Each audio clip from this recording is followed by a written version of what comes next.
You know, Scotty, one of the most shocking and utterly, it's not just shocking, it goes far beyond that. This stunning thing that's taken place. We've seen groups like ISIS that have actually obliterated Christianity in that part of the world, the oldest place in the world for Christianity. And so we've seen that happen over and over, and this is one of those instances where, yes, it looks like they were targeted specifically because of their faith.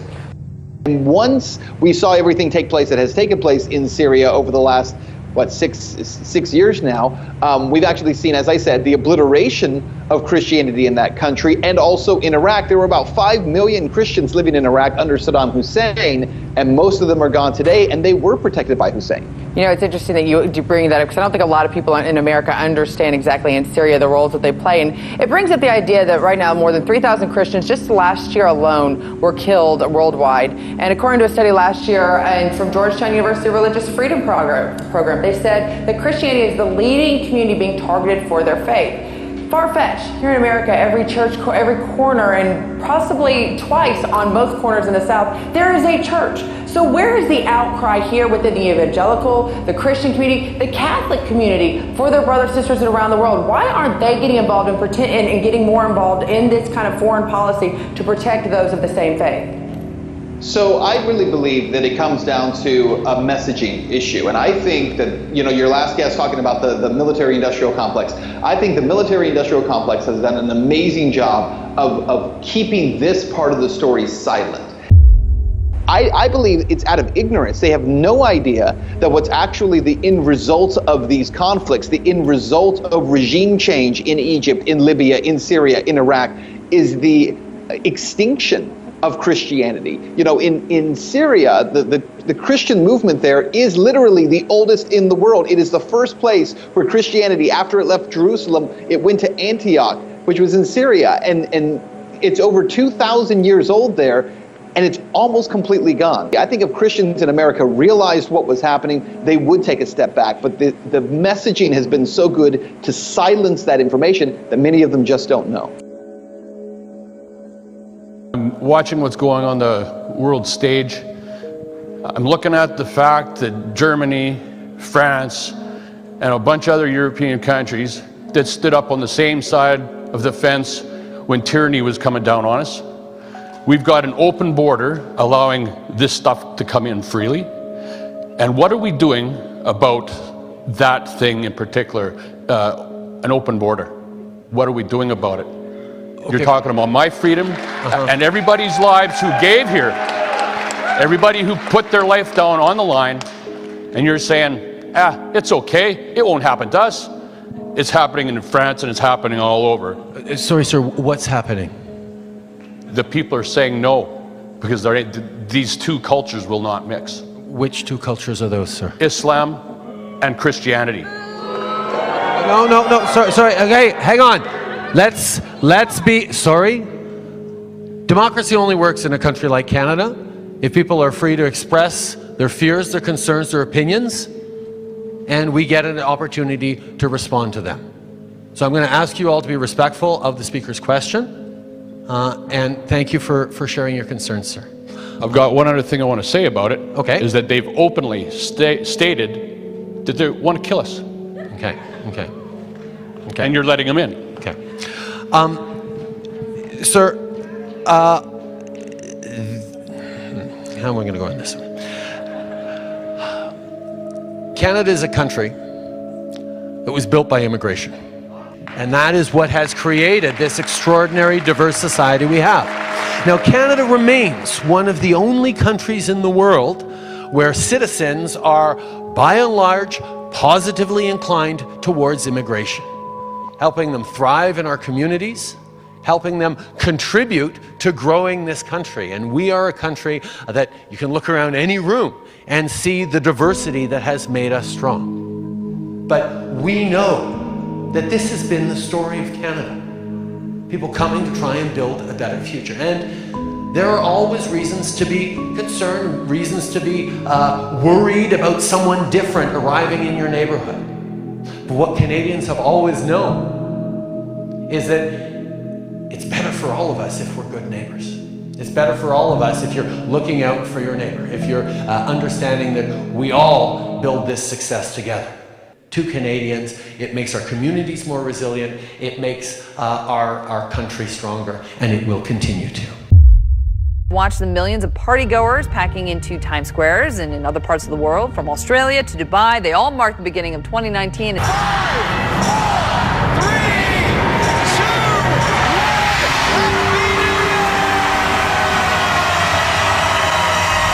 It's 2019. And not even pouring rain can dampen the festivities. Glorious, got a chance to start again.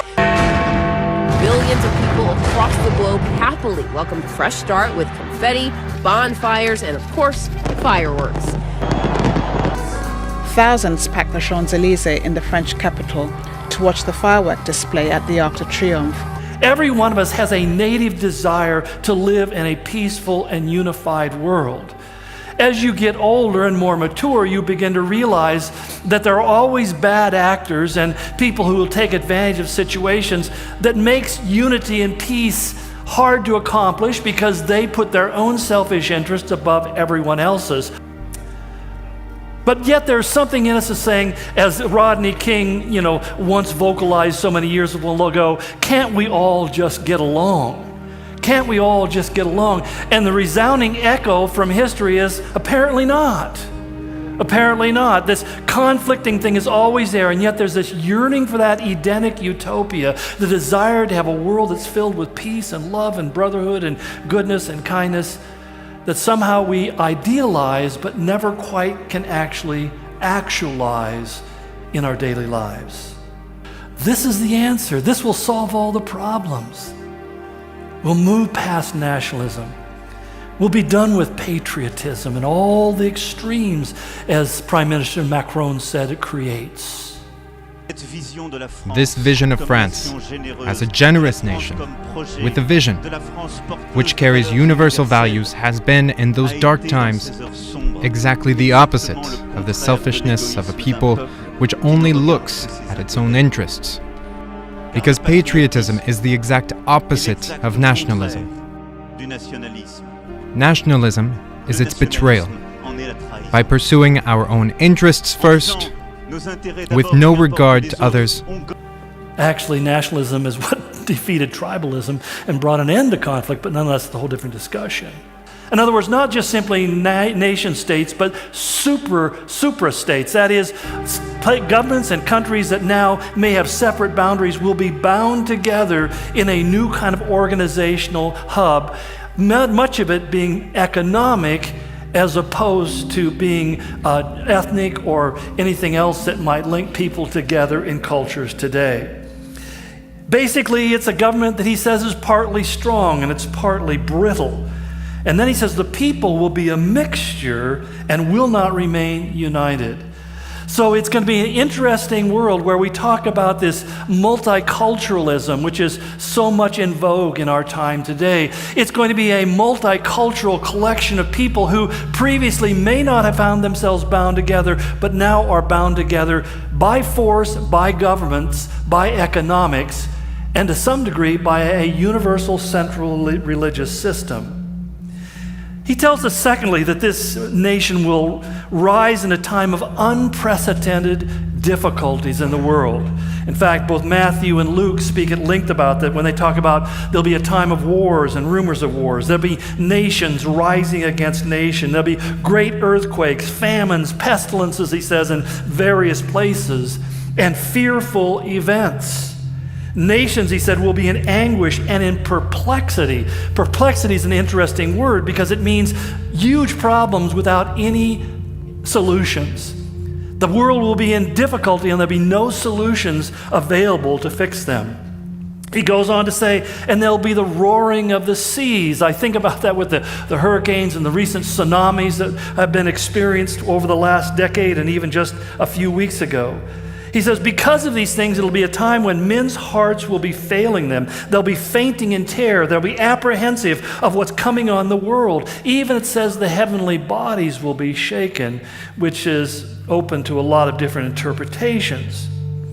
But basically, it's in the light of what we would call a global crisis of global proportions that the Bible says there will be introduced a new way of governing and ruling and controlling the world.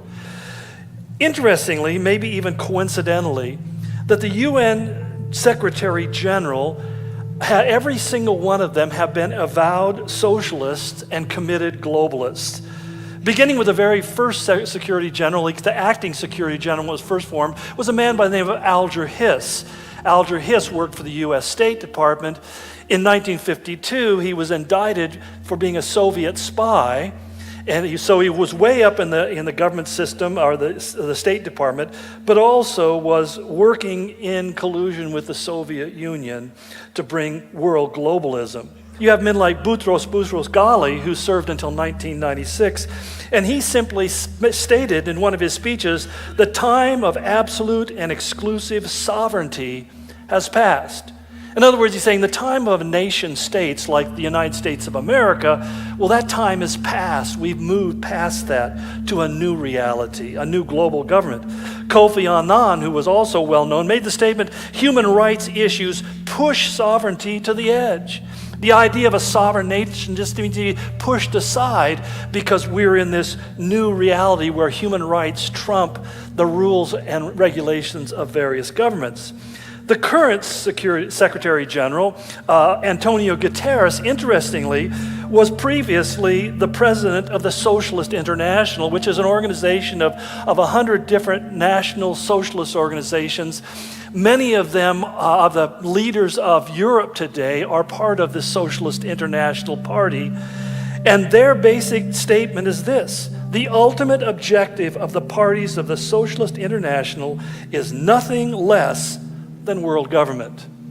So we need to begin to start with this baseline to saying there is a strong commitment by those who are in the leadership positions, and many of them not as government officials, but technocrats who work there. They're part of the 40,000 people who work for the United Nations, many of them in New York City, who are committed to really pushing forth an agenda of one world government, of creating a utopia where there's no poverty, there's no hunger, there's no unfairness, there's justice for all, and there's basically an average standard of living that all of us are part of. Now, I have to admit that many of the people who are pushing for this the hardest themselves are some of the wealthiest men on the planet. And many of them were not in that position until they became part of this global enterprise, which is kind of fascinating in itself, because it's just like, basically the Animal Farm, where it said all the animals were equal, but some were more equal than others. And so the very people who are going to be saying to us, we have to have an end of private ownership of property, happen to be some of the largest property owners in the world. Funny how that works. But it's kind of like Al Gore complaining about carbon issues, and he's flying around in private jets and has a fleet of Suburbans. I mean, how does that work out? And in their own minds, they need it, they justify it because they're the ones who have to fulfill their responsibility. It's interesting because the effects upon us nationally, I think, are pretty significant.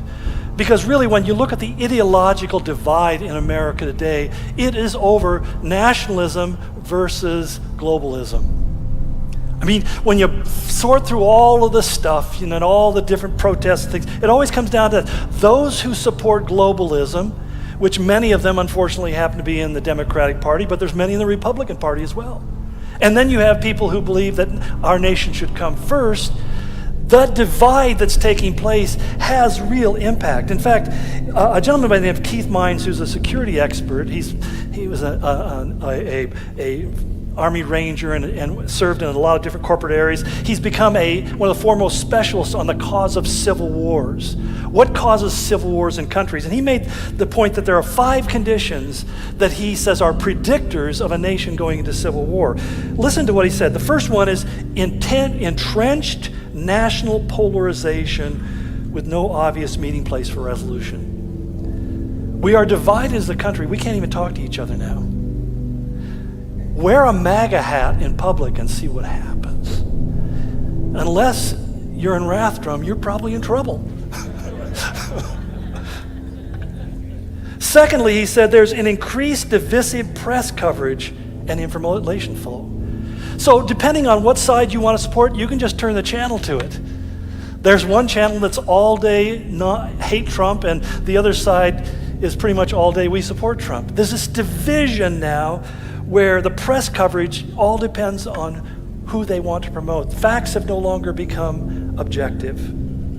Thirdly, he said weakened institutions, notably Congress and the judiciary, lose their authority. Fourthly, a sellout or abandonment of responsibility by political leadership. We have a government shutdown right now.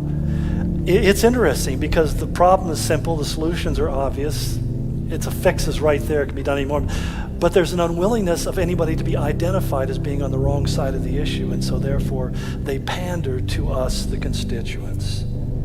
Regardless of your political ilk, the reason Trump got voted is because so many people were sick of this very issue. Right or wrong, they were sick and tired. They wanted to elect somebody who wasn't a politician, and believe me, he's the most unpolitical politician we've ever had in the history of this country. Maybe Andrew Jackson was more so, I don't know. But lastly, and this is the scary part, a legitimization of violence as the in way to either conduct discourse or solve disputes. How chilling it was to me, and I think how many people just blew it off and didn't realize that when Madonna stood up on the Capitol Mall and said, "I have thought an awful lot about blowing up the White House." The tragedy of that is suddenly you're having people who have unreasonable but nonetheless authority and influence on other people's thinkings saying that violence is an acceptable option within our republic. You see, I believe that the bottom line is the U.S. must be weakened to allow for the development of a one-world government. Whether we're dissolved or not, I don't know. And the tragedy is that all great nations, in fact, historically, if you study it, all great nations have fallen not from outside enemies, but from inside corruption. They basically implode, they don't explode. And so we have to realize that we are living a time, most of us recognize that the country we live in today, if you're my age in particular, is not the same place you grew up. It's changed dramatically and not for the better. But I was reminded as I was doing my reading this morning, I was reading in 1 Kings 21 about King Ahab. He was a wicked king. In fact, it said he was the worst of all the kings that ever reigned over the northern kingdom of Israel. But God told him he was going to be judged, and he humbled himself. And the Lord responds and says, because he has humbled himself, I will not bring calamity in his day.